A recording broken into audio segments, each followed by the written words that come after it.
Assalamualaikum, second year biology students. I hope all of you are doing very well. Welcome to lecture number 8 of our chapter 16, and today we will be learning the topic of muscles. Talking about muscles, let's first of all define what muscles are. Muscles are actually contractile organs या contracting organs हैं हमारी body के, contractile organs जिनके अंदर different types के cells present होते हैं और ये सेल्स जो हैं बेसिकली इनकी नेचर जो होती है वो इलास्टिक होती है. सो ये कॉन्ट्रैक्टाइल ऑर्गन्स हैं which consist of elastic cells which will together perform the function of movement in different parts of our body or to maintain different structures or organs of our body. ये जो sales होते हैं elastic sales होते हैं, these are made of, इनकी composition अगर देखी जाए तो ये बेसिकली हमें मिलते हैं special proteins actin and myosin. इनके जिक्र आपने पिछली क्लासेस में पढ़े होंगे. ये हमारे मसल्स की प्रोटीन्स हैं जो कि बेसिक कॉन्स्टिट्यूएंट हैं हमारे मसल्स का. आगे अगर हम मसल्स की टाइप्स की बात कर लें तो हमारे पास 3 बेसिक मसल सेल्स हमारे पास आ जाते हैं, जिसमें हमारे पास हैं smooth muscles, skeletal muscles and cardiac muscles. Skeletal muscles का नाम से पता चल रहा है ये हमारे स्केलेटन के साथ जॉइंट होंगे. कार्डियक मसल्स वो होंगे जो हमारे हार्ट के साथ अटैच्ड होंगे, और स्मूथ मसल्स वो होते हैं जो हमारी बॉडी के डिफरेंट ऑर्गन्स और डिफरेंट रीजन्स में आउटर लाइनिंग का काम कर रहे होते हैं डिफरेंट ऑर्गन्स की प्रॉपर मूवमेंट के लिए. अगर इन तीनों को हम वन बाय वन देख लें और इनके डिफरेंट कैरेक्टर्स को हम कंपेयर कर लें तो हमें सबसे पहले जो कैरेक्टर नज़र आता है तीनों में, स्मूथ मसल्स जो हैं वो अनस्ट्राइप्ड होते हैं, यानी कि उनके अंदर हमें लाइंस वगैरह नज़र नहीं आती. यानी कि अगर कोई मसल हो वो इस तरह से हो और उसके अंदर हमें लाइंस नज़र आ रही हैं तो हम उसे कहेंगे स्ट्राइप्ड है, लेकिन स्मूथ मसल हमारे पास अनस्ट्राइप्ड है. कार्डियक मसल के केस में जो स्ट्राइप्स हैं वो प्रेजेंट हैं बट दे आर इरेगुलर, और स्केलेटल मसल्स में वो रेगुलर स्ट्राइप्स हैं. उसके बाद एक और इम्पॉर्टेंट जो कैरेक्टर याद रखने के लिए ज़रूरी है उसमें है कि स्मूथ मसल्स हमारे पास स्पॉन्टेनियस है, यानी कि ये खुद ब खुद काम करते हैं, इनका एक्शन अपने आप जनरेट होता है. इसके अलावा नर्वस सिस्टम भी इसको कंट्रोल कर सकता है और डिफरेंट हार्मोन्स भी कर सकते हैं. कार्डियक मसल्स जो हैं इनका फंक्शन भी ऑटोमेटिक है, ये अपने आप फंक्शन करते हैं, जबकि स्केलेटल मसल्स जो हैं ये नर्वस सिस्टम के ज़रिए से कंट्रोल हो रहे होते हैं. इनके फंक्शंस की अगर बात कर ली जाए कि ये कहाँ पे कौन कौन सा फंक्शन कर रहे हैं, तो स्मूथ मसल्स हमारे पास हैं, they control movement of substances through hollow organs, यानी ऑर्गन्स के सराउंडिंग में लेयर बना के डिफरेंट सब्सटेंसेस की मूवमेंट को कंट्रोल करते हैं. कार्डियक मसल्स का काम हम लोगों को पहले से पता है, ये हार्ट की फंक्शनिंग यानी पंपिंग ऑफ ब्लड का काम करेगा, और स्केलेटल मसल्स जो हैं वो हमारे स्केलेटल को मूव करवाएंगे. आगे एक इम्पॉर्टेंट और फंक्शन बताया जा रहा है वॉलंटरी कंट्रोल, यानी कि ये जो मसल्स हैं इनको ह्यूमंस अपने आप या ख़ुद से कंट्रोल कर सकते हैं या नहीं, तो उसमें हमारे पास है स्मूथ मसल्स को कंट्रोल नहीं किया जा सकता, इनका काम जो है वो ऑटोमेटिक होता है. उसी तरह से कार्डियक मसल्स का काम भी हमारे कंट्रोल में नहीं होता, हम उसको कॉन्शियसली कंट्रोल नहीं कर सकते, जबकि जो स्केलेटल मसल्स हैं उनका काम हमारे कंट्रोल में होता है, उसको हम जब चाहें स्टॉप या स्टार्ट कर सकते हैं. सो ये कुछ बेसिक इंपॉर्टेंट कैरेक्टर्स हैं. इसके अलावा आपको यहाँ पे उनका cell shape, number of nuclei और स्पीड ऑफ कंट्रैक्शन भी दी गई है, जिसमें कि हमारे पास न्यूक्लियाई स्मूथ मसल्स के केस में एक होता है हर सेल में, कार्डियक और स्केलेटल में हमारे पास ज़्यादा सारे न्यूक्लियस होते हैं हर एक सेल के अंदर, और कॉन्ट्रैक्शन में स्मूथ की स्पीड सबसे स्लो है, कार्डियक की इंटरमीडिएट यानी कि दरमियान में, और सबसे स्लो से रैपिड जो है यानी कि डिफरेंट टाइप्स की मूवमेंट हमें शो हो जाती है स्केलेटल मसल्स के केस में. तो ये हमारे पास कुछ बेसिक कैरेक्टर्स हैं smooth muscles, cardiac muscles and skeletal muscles के. Out of the 3 types of muscles we are going to learn in detail about skeletal muscles, जिनके बारे में हमने पहले ही इनको डिफ़ाइन कर लिया है कि ये वो मसल्स हैं जो कि बोन्स के साथ अटैच होकर मूवमेंट का काम शो कर रहे होते हैं. इनका काम जो है ये वॉलंटरी मसल्स होते हैं, ये भी हमने देख लिया. स्ट्राइप्ड हैं, इनके अंदर यानी स्ट्राइटेड मसल्स हैं, इनमें हमें लाइंस नज़र आती हैं और यूजुअली हमें ये लाइट एंड डार्क बैंड्स की फॉर्म में नज़र आते हैं, और इसकी एग्जांपल भी आपको दे दी गई है. और इन्हीं मसल्स के साथ एक टर्म अटैच की जाती है टेंडन्स की. टेंडन्स अगर आपको पिछली क्लासेस से याद हो तो हम डिफ़ाइन करते हैं, tendons are the joint of muscles with bones. Bones के साथ ये मसल्स अटैच होते हैं through a bundle of collagen, या नॉन इलास्टिक फाइबर्स, और इनको हम टेंडन्स कहते हैं। ऑन दी अदर हैंड जो दूसरी एक कॉन्ट्रोडिक्टरी टर्म होती है वो हमारे पास होती है लिगामेंट्स। लिगामेंट्स हम ऐसे जॉइंट्स को कहते हैं जिसमें बोन जो है वो बोन के साथ अटैच्ड होती है with the help of muscles, और वो मसल्स जो होते हैं वो इलास्टिक होते हैं, उनके अंदर इलास्टिसिटी होती है या फ्लेक्सिबिलिटी होती है। आगे हम अगर स्ट्रक्चर की बात कर लें कि स्केलेटल मसल हमें स्ट्रक्चर में किस तरह से नज़र आता है, तो हम उसको डिटेल में देख लेते हैं। In this diagram you can see the structure of skeletal muscles. एक स्केलेटल मसल आपको जूम इन करके उसका इंटरनल स्ट्रक्चर दिखाया जा रहा है। So right here you can see this is the entire muscle which is attached with this bone with the help of a tendon. अगर इसको जूम इन करके माइक्रोस्कोपिक लेवल पे देखा जाए इस मसल को, तो उस मसल्स के अंदर आपको डिफरेंट बंडल्स ऑफ सेल्स नज़र आ रहे हैं, जिनको हम मसल फेसिकल्स या मसल बंडल्स का नाम दिया जाता है देते हैं। और ये जो है आपको यहाँ पर एक मसल बंडल जूम इन होकर दिखाया हुआ है। ये एक सिंगल मसल बंडल है जो कि आपस में जॉइन होके हमारे पास मसल बनाएंगे। इस मसल बंडल के अंदर आपको नज़र आ रहा है once again cluster of fibres हैं जो मिलकर बना रहे हैं इस मसल बंडल को। इनको हम इंडिविजुअली नाम देते हैं, ये मसल फाइबर्स हैं। सो ये जो एक यूनिट है ये मसल फाइबर है जिसको आपको यहाँ पर जूम इन करके दिखाया हुआ है।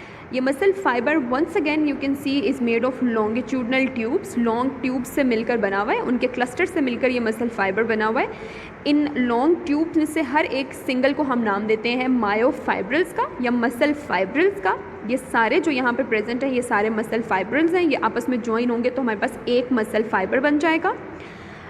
मसल फाइब्रिल्स की बात कर ली जाए अगर, तो ये फर्दर आगे डिवाइडेड हमें नज़र आते हैं दो तरह के फिलामेंट्स में। एक होते हैं यहाँ पर थिन फिलामेंट्स और दूसरे होते हैं थिक फिलामेंट्स। दो टाइप के फिलामेंट्स हैं। सो अगर हम इसको रिफ्रेस करें तो हम ये कह सकते हैं कि जो सबसे smallest unit of muscle structure है वो है थिक और थिन फिलामेंट्स।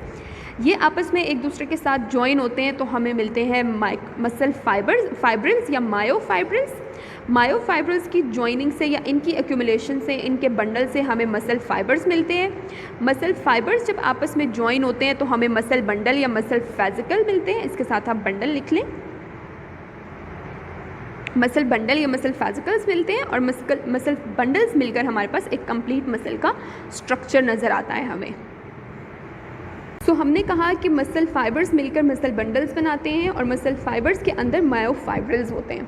अगर इनके हम साइज़ और नंबर को कंपेयर कर लें तो एक मसल फाइबर जो आपको यहाँ पे नज़र आ रहा है इसमें 1000 to 2000 मसल फाइब्रिल्स होते हैं। ये जो फाइब्रिल्स हैं ये इतने सारे आपस में ज्वाइन होकर एक मसल फाइबर बनाते हैं। इसी तरह साइज़ को कंपेयर अगर हम कर लें तो मसल फाइबर्स का जो साइज़ है वो हमें मिल जाता है 10 to 100 माइक्रोमीटर, ये इनका साइज़ होता है। और मायोफाइब्रिल्स का 1 to 2 माइक्रोमीटर साइज़ होता है, यानी कि ये इतना स्मॉल इन साइज़ होते हैं। और ये जो इतने छोटे छोटे हैं इनमें से 1000 and 2000 ज्वाइन होंगे तो एक मसल फाइबर हमें मिलेगा।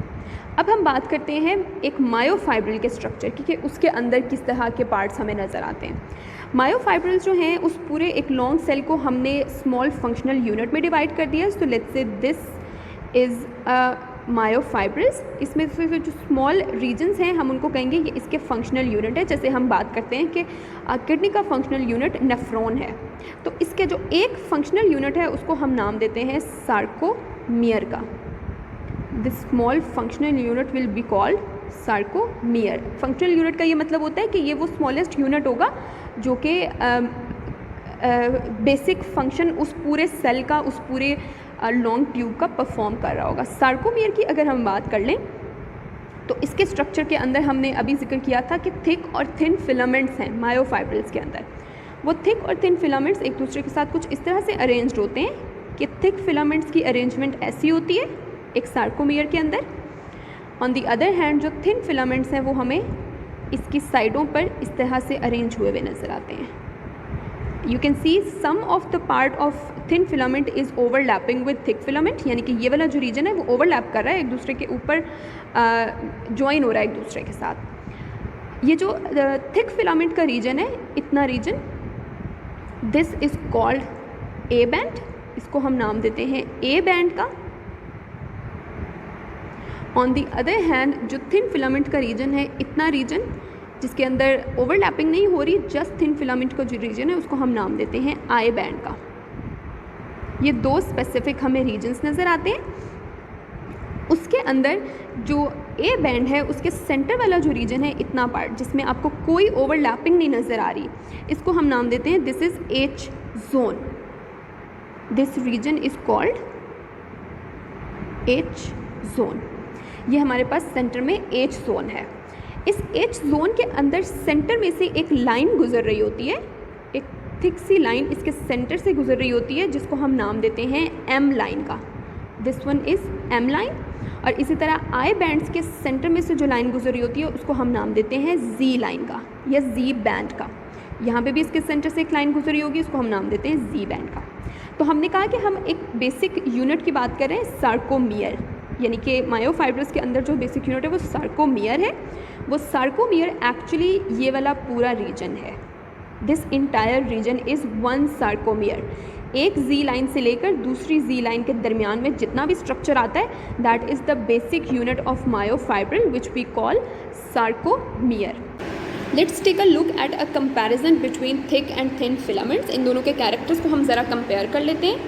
सो फर्स्ट कैरेक्टर या फर्स्ट जो हमें चीज़ नज़र आती है थिक फिलामेंट्स की वो ये है कि हमें ए बैंड्स में नज़र आते हैं, इनकी लोकेशन हमें ए बैंड्स में नज़र आती है। और जो थिन फिलामेंट्स हैं वो हमें नज़र आते हैं आई बैंड में, और इनका कुछ रीजन जो है वो ए बैंड के अंदर भी मूव हुआ होता है या ओवरलैप कर रहा होता है। सेकेंड, हम इनके साइज़ की बात करते हैं तो थिक फिलामेंट के नाम से पता चल रहा है कि ये थिक होंगे। इनका साइज़ होता है almost 16 nanometre. On the other hand जो आई बैंड है उनका साइज़ होता है ऑलमोस्ट, उनकी जो थिकनेस होती है, डायामीटर जो होता है वो 7 to 8 नैनोमीटर होता है, यानी कि ये थिन है और ये थोड़े से थिक हैं। कंपोजिशन की बात की जाए तो जो थिक फिलामेंट है हमारे पास, उनके अंदर बेसिक जो प्रोटीन के लॉन्ग पॉलीपेप्टाइड चेन्स हैं वो हमारे पास है myosin. You must remember it very carefully क्योंकि ये बहुत इंपॉर्टेंट इन्फॉर्मेशन है। ऑन दी अदर हैंड हमारे पास जो थिन फिलामेंट है उनके अंदर जो बेसिक प्रोटीन होती है वो एक्टिन होती है, और ये एक्टिन जो है ये हमें इस फॉर्म में नज़र आती है जैसे स्मॉल बीड्स जो हैं, स्मॉल बीड्स एक दूसरे के साथ डबल हेलिक्स में अगर जॉइंट हो तो ये हमें इस फॉर्म में नज़र आती है एक्टिन। इसके अलावा इसके स्ट्रक्चर में थिन फिलामेंट के अंदर एक्टिन के साथ 2 और प्रोटीन्स भी होती हैं। So first is actin, second हमारे पास आती है ट्रोपोमाइसिन, और थर्ड हमारे पास है ट्रोपोनिन। ये तीनों मिलकर स्ट्रक्चर बनाती हैं हमारे पास थिन फिलामेंट्स का। इस इंफॉर्मेशन को भी बहुत अच्छे से मार्क कर लें, ये भी बहुत इम्पॉर्टेंट इन्फॉर्मेशन है। इसमें से अगर ट्रोपोमाइसिन की बात करें तो ये लॉन्ग सेल्स होते हैं, लॉन्ग पॉलीपेप्टाइड चेन्स होती हैं जो कि हमें इस डबल हेलिकल स्ट्रक्चर के इर्द गिर्द कॉइल्ड हुई भी नज़र आती हैं। और ट्रोपोनिन जो होती हैं ये स्मॉल प्रोटीन्स होती हैं जो कि 3 यूनिट्स से मिलकर बनी हुई होती हैं। सो इनके छोटे छोटे 3 यूनिट्स यहाँ पर आपको इकट्ठे मिले हुए नज़र आएंगे, और उनका फंक्शन क्या होता है, उन तीनों यूनिट्स में से ये जो छोटे छोटे 3 यूनिट्स हैं आपको इस फॉर्म में नज़र आएंगे। इनमें से एक यूनिट जो है उसमें ज्वाइन होना होता है हमारे पास जो एक्टिन रीजन है उसके साथ, सेकेंड ने ट्रोपोमाइसिन के साथ अटैच होना होता है, और जो थर्ड यूनिट है उसमें कैल्शियम आयंस के साथ ज्वाइन होना होता है। इस इंफॉर्मेशन को आप अभी याद रख लें, इसको हम आगे जाके अप्लाई करेंगे कि कैल्शियम के साथ अटैचमेंट कैसे ज़रूरी है और क्यों ज़रूरी है। सो हमारे पास अगर एक्टिन के स्ट्रक्चर को हम थोड़ा सा डिटेल में देख लें तो वो हमें इस तरह से नज़र आएगा थिन फिलामेंट का स्ट्रक्चर, कि उसके अंदर Beed like double helical structure है लाइक दिस। इसके अंदर कॉइलिंग हुई भी है, ये हमारे पास है एक्टिन। इसके अंदर कॉइलिंग हुई भी होगी ट्रोपोमाइसिन की, ट्रोपोमाइसिन यहाँ पे कॉइल हुई भी होगी, और हमें यहाँ पे 3 के यूनिट्स में नज़र आ जाएंगी प्रोटीन्स जो कि हैं ट्रोपोनिन, इस तरह से। सो हमारे पास कौन कौन से पार्ट्स आ गए, ये हमारे पास है एक्टिन, ये हमारे पास है ट्रोपोमाइसिन, हम इसको शॉर्ट फॉर्म में लिख लेते हैं, और ये हमारे पास है ट्रोपोनिन। ये हमारे पास है स्ट्रक्चर थिन फिलामेंट का, थिन फिलामेंट का। ऑन दी अदर हैंड अगर हम मायोसिन के स्ट्रक्चर की बात करें या थिक फिलामेंट की बात करें, थिक फिलामेंट के स्ट्रक्चर को अगर हम देखें तो वो हमें इस तरह से नज़र आता है। इसमें लॉन्ग पॉलीपेप्टाइड चेन्स होती हैं, large number of long polypeptide chains होती हैं, और इन चेन्स के एंड वाले जो रीजन्स होते हैं उनके ऊपर स्मॉल रीजन प्रोट्रूड आउट हो रहा होता है, यानी कि इनके अंदर आउटर ग्रोथ सी हमें नज़र आती है, लाइक दिस और लाइक दिस, और ये हर एक के अंदर इंडिविजुअल होगी। इन रीजन्स को हम नाम देते हैं हेड्स का, ये इसको हेड भी कहा जाता है, इसका मायोसिन का इसको हेड भी कहा जाता है, या फिर समटाइम्स इनको क्रॉस ब्रिज भी कहा जाता है। ये हेड रीजन है या फिर क्रॉस ब्रिज रीजन है। इसको क्रॉस ब्रिज कहने का मकसद इसलिए है कि जब मसल की कॉन्ट्रैक्शन होनी है और थिक और थिन फिलामेंट्स ने आपस में कॉन्ट्रैक्ट होना है, ये क्रॉस ब्रिजेस ही वो रीजन्स होते हैं, ये हेड्स होते हैं वो रीजन जो जाके अटैच होते हैं थिन फिलामेंट्स के साथ। So if we summarize all that we learned today about structure of muscles, we would say that a muscle is made up of muscle bundles. These bundles are made of large number of muscle fibers. Muscle fibers inside them contain a large number of fibers. Each fiber contains 1000 to 2000 fibers, जिसके बारे में हमने पढ़ लिया। Muscle fibers further have myofilaments or muscle filaments inside them. These filaments are of two types, thin filaments and thick filaments. In thin filaments की composition में हमारे पास है actin, tropomyosin and troponin. All of these three are proteins. Thick filament के case में हमारे पास protein है myosin. इसकी diagrammatic अगर रिप्रेजेंटेशन देखी जाए तो थिक फिलामेंट या माइसिन हमें नज़र आता है सेंटर में थिक बैंड्स की फॉर्म में, और जिस रीजन में ये थिक फिलामेंट्स होते हैं उसको हम ए बैंड कहते हैं। ऑन दी अदर हैंड जिस रीजन में थिन फिलामेंट होता है उसको हम आई बैंड कहते हैं। आई बैंड का कुछ रीजन जो है वो ओवरलैप कर रहा होता है थिक फिलामेंट या ए बैंड के साथ। ए बैंड के सेंटर से एक लाइन पास हो रही होती है which is called M, and I bands की आउटलाइन या आउटर लाइनिंग जो है जहाँ पे आई बैंड ख़त्म होता है और नेक्स्ट आई बैंड स्टार्ट होगा, यानी यहाँ इसके आगे से नेक्स्ट आई बैंड स्टार्ट होगा, इनके सेंटर से जो लाइन गुजर रही है उसको हम नाम देते हैं जी लाइंस। जो दो जी लाइंस है कंसेक्टिव, यानी कि इस जी लाइन से लेके इस जी लाइन के दरमियान का जो पूरा रीजन है इसको हम नाम देते हैं दिस इज़ सार्कोमियर, जिसको हमने नाम दिया था that this is the functional unit of myofilaments. This is the ultrastructure of a muscle and its components. I hope that you understood all of today's information very well. Inshallah, in tomorrow's lecture, we'll continue from here.